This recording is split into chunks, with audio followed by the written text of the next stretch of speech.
કેબિનેટની બેઠકમાં ચર્ચાયો ઘરેલુ ગેસનો મુદ્દો। મુખ્યમંત્રીની ગેસ અને પાણીના જથ્થા મુદ્દે સૂચના। ગેસ વિતરણ ખોરવાય નહીં તે માટે આયોજન કરવા સૂચના આપવામાં આવી। કેન્દ્રની માર્ગદર્શિકાનું પાલન કરવા પણ સૂચના થઈ। ગેસ કંપનીઓ સાથે સંપર્કમાં રહે અધિકારીઓ તેવું પણ સીએમએ જણાવ્યું છે। પીવા અને સિંચાઈના પાણી મુદ્દે પણ બેઠકમાં સૂચના આપવામાં આવી છે। તો મિડલ ઈસ્ટમાં યુદ્ધને લઈને જે ગેસ અને તેલને લઈને ચિંતા છે તેને લઈને કેબિનેટની બેઠકમાં પણ આ મુદ્દે ચર્ચાઓ કરવામાં આવી છે। આ મુદ્દે ઘરેલુ ગેસનો મુદ્દો પણ કેબિનેટની બેઠકમાં ઉઠ્યો છે, જ્યાં સીએમ ભૂપેન્દ્ર પટેલે અધિકારીઓને વિવિધ સૂચના આપી છે।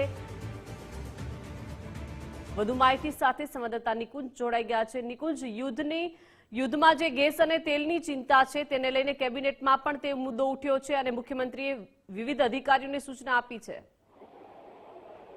ખાડી દેશોની અંદર યુદ્ધની સ્થિતિના કારણે જે ગેસની કટોતી અથવા તો કમીની સ્થિતિ રાજ્યની અંદર દેશની અંદર ઊભી થઈ છે અને આ વચ્ચે આજે મળેલી કેબિનેટ બેઠકની અંદર મુખ્યમંત્રી દ્વારા સંબંધિત અધિકારી અને વિભાગના મંત્રીને સૂચના આપી છે કે રાજ્યની અંદર ઘરેલુ ગેસની આપૂર્તિ જે છે તે ન ખોરવાય તે માટે પૂરી તકેદારી રાખવામાં આવે।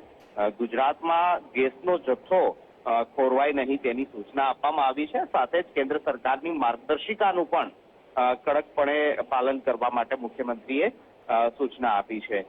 કેન્દ્રીય એજન્સી અને ગેસ કંપનીઓ સાથે સતત સંપર્કમાં રહેવા માટેની તેમને તાકીદ કરી છે અને રાજ્યમાં જે ગેસની ઘરેલુ ગેસની ખાસ કરી જે આપૂર્તિ છે તેની અંદર તે સપ્લાય ચેન યથાવત રહે, ખાસ સંગ્રહખોરી પણ ન થાય તે માટે પણ વિભાગે તકેદારી રાખવા માટેની મુખ્યમંત્રી કક્ષાએથી સૂચના અપાઈ છે। જી નિકુંજ, આભાર વિગત સાથે જોડાયા તે બદલ।